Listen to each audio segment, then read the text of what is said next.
welcome to Debbie's Back Porch. So glad you joined us again tonight. I'm going to cook some little tiny whole catfish tonight. Those are our favorite kind of catfish. You can buy catfish fillets. Those are generally saltwater fish. When you buy the little whole catfish, they're generally freshwater fish.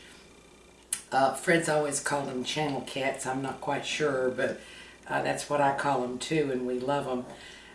So we're going to fry those up, and then I'm going to show you the trick to eating them without getting a mouthful of bones when I'm done. And I hope that's helpful to you. I think a lot of people don't buy whole fish because they don't want to deal with the bones. So I'll try to show you the quick and easy way to strip the meat off after it's cooked. So we'll be right back. Well, let's fry some catfish. I have to say, if you've watched many of my videos, you probably already know this. I'm kind of a messy cook. I have just finished making coleslaw, and I'm still finding cabbage in strange places. So I have to wipe a lot and sweep a lot while I'm cooking, because I'm kind of a messy cook. Okay, what we have here is what we call little channel cat. You may call them something else. I don't know. I have on the stove a cast iron pan that's heating up with a little over an inch of oil. Well, maybe about an inch of oil. And I want to have it good and hot when I'm ready to put these in. So here are my catfish, and here is buttermilk. And I'm going to just douse these in buttermilk. I have here a couple cups of flour. I'm going to mix in here. It'll turn out to be about half to 3/4 of a cup of breadcrumbs, cracker meal, matzo meal. I use those pretty interchangeably. I prefer them to cornmeal, because to me, cornmeal burns easily and makes a dark color and a grainy texture. If you prefer to use cornmeal, please do, but the flour is important. And this was self-rising flour, so I don't have to add additional salt, but if you use all-purpose flour, you'll want to add a little additional salt. So I have the catfish here in the buttermilk, and if you'll see, I'm going to open this up right here and dip it down in. And when I bread it, I'm going to bread that inside part first.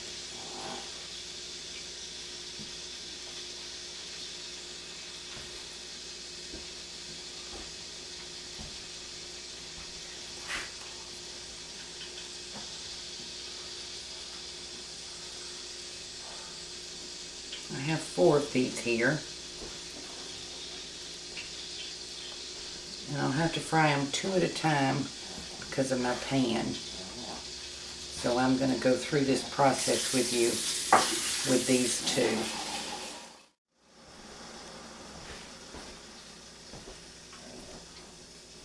2. Okay, so I have these 2 breaded inside this cavity. And we're going to move over. I'm going to do 2 at a time because my pan will hold 2 at a time. And we're going to move over now to the frying pan. Be right back. What I have here is a pan full of my own rendered lard. And I've had it on its own a medium heat.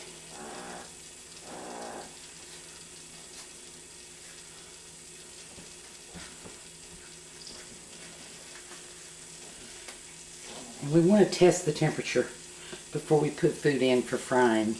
And you can do that a couple of ways. You can drop water on it, or you can drop a little crumb of flour. And if it starts sizzling, it's hot enough. This is not hot enough. We're going to turn it up just a little bit. Okay, it's starting to sizzle. Now, I start catfish out in a certain way because I want them to be cooked all the way through. And if you'll see, this little part that I breaded inside, I'm spreading it out. I'm setting the catfish down as if it were standing up. And you know, sort of common practice when you're frying food is you put it presentation side down, because your very first frying is the prettiest.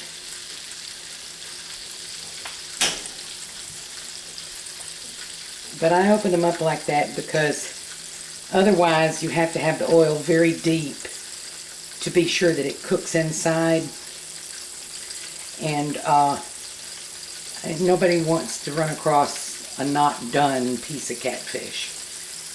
Like chicken, you want to make sure that it cooks all the way through.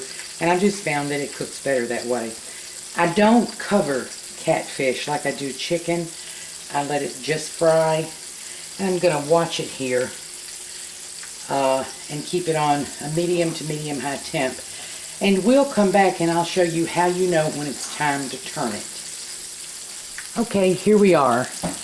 I'm going to zoom in as much as I can, because what I want you to see is that there is a crust forming on the bottom part of the catfish here. So one of the keys to frying properly is that you don't ever try to turn anything until that bottom crust has formed and the food starts to let go of the cast iron. Because even in the best non-stick pan, when you drop breaded food in, that one's not quite ready. When you drop breaded food in, the breading adheres to the pan. And this is a good non-stick skillet, but it is, the breading has adhered. So you want to wait until it crusts up before you turn it. And that way you'll leave the breading intact. So let's turn this.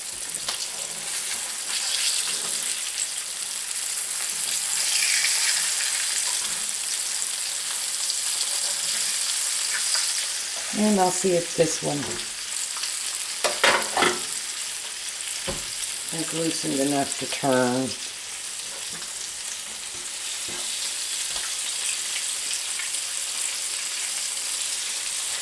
Yes.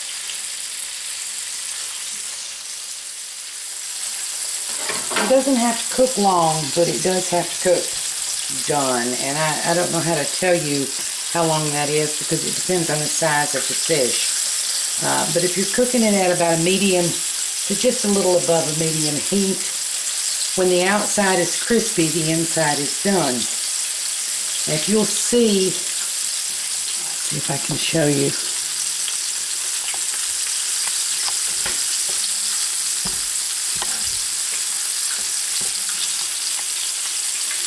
You can see on the large piece in the back where I spread out that, I fanned out that part that goes inside the fish to make sure that it gets done on the inside too.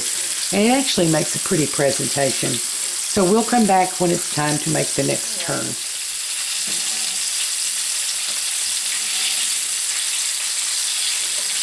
We have a piece done. I think. I'm going to double check. You nudge it to make sure it's let go.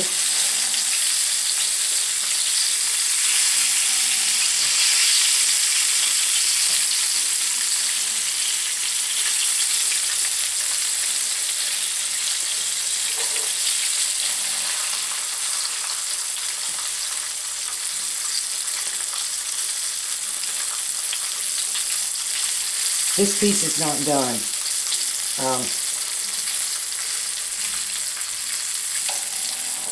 We're going to let it cook Just another minute on that side.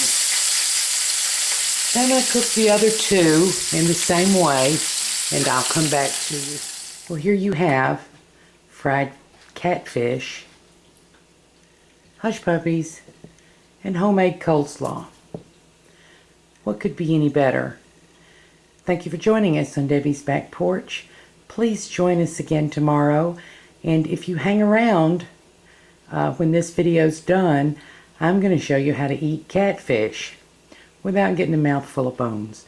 So stick around for that. Okay, folks are eating, and so we'll have a little noise.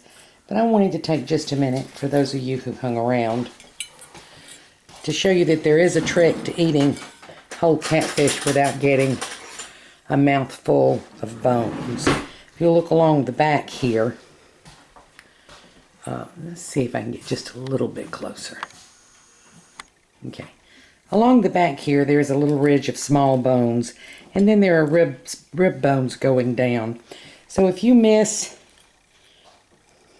pick a spot at the top and just lightly pull the meat away. No bones come with it. If you'll see, this fish will peel cleanly off the bone.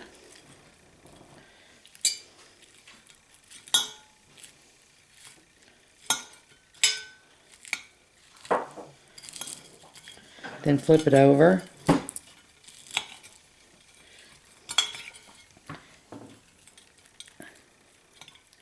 Break off that little flap you saw me cook open, and you can pull the meat right off of these bones.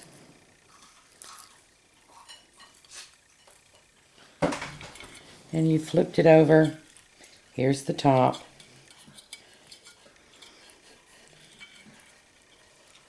And all of this beautiful white meat will come cleanly off the bone. So now you've got